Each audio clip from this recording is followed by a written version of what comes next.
Tinubu never created a militia.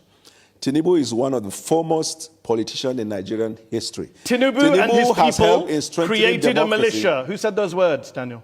Tinubu has helped in strengthening democracy in Nigeria. Nigeria. And his people created a militia, Daniel. Who said those words? Tinubu brought in leadership skills into governance. Tinubu and his people created a militia. Who said those words? Tinubu and his people never created the militias. So why did you say they did on January 22nd, 2023? I never said that.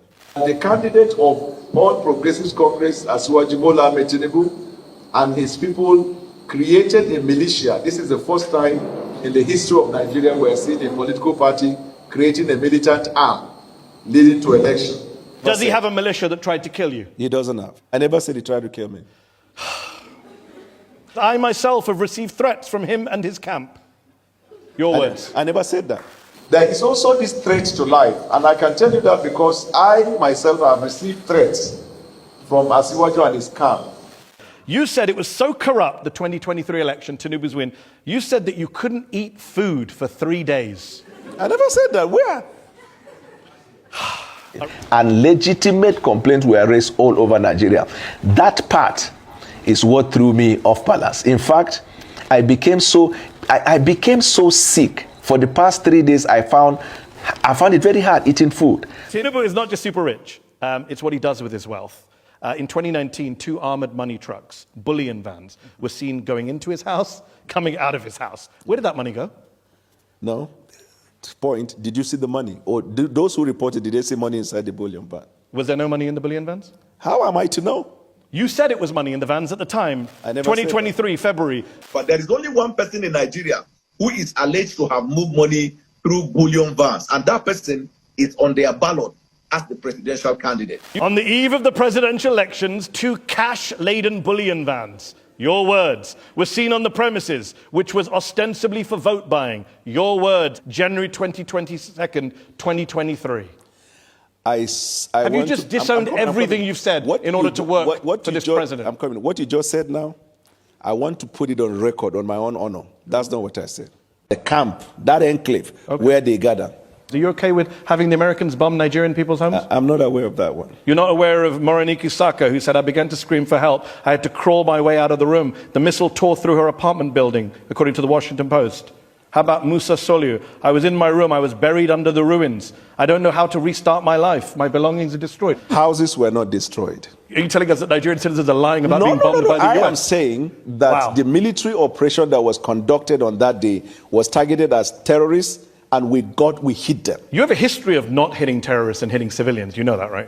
Your country. I'm not aware. Oh, well, on December 21st, the Nigerian Air Force said that they handed over compensation to people who were hit in an accidental airstrike on Christmas Day 2024. Do you just bomb every Christmas? When and when?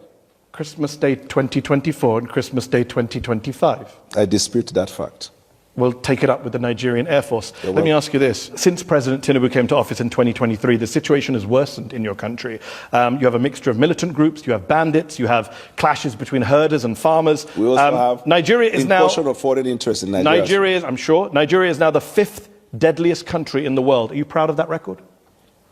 I acknowledge the fact that we have insecurity in Nigeria, and until the hoax narrative of the Christian genocide, then we began to see back-to-back attack in Nigeria. We had, for the first 2 years of the president's administration, a substantial peace in Nigeria. Actually, the number of deaths went up on the president's watch. After this incident of a Christian genocide. And by the way, when did that begin? There is no country of the world today that is free from insecurity. No, there are parts of London you can't go in the evening.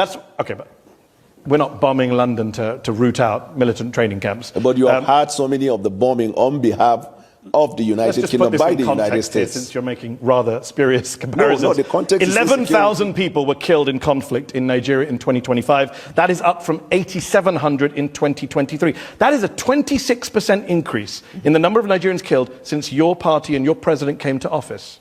That's a pretty awful record. It's awful. And we're fighting hard day and night. But that's one of the reasons why the president traveled to Turkey, where we had bilateral agreement to deal with insecurity. That's why we're cooperating with the United States of America. That's why we're cooperating with any country of the world. The reason is because since 9/11, terrorism is a global phenomenon. Agreed. And so every country is involved in it. But it's getting worse in Nigeria. That's the problem. I can't say it is getting worse. You just agreed with me when I gave you the numbers. No, I said 8,700 killed in 2023, Right. 11,000 killed in 2025. That's getting worse.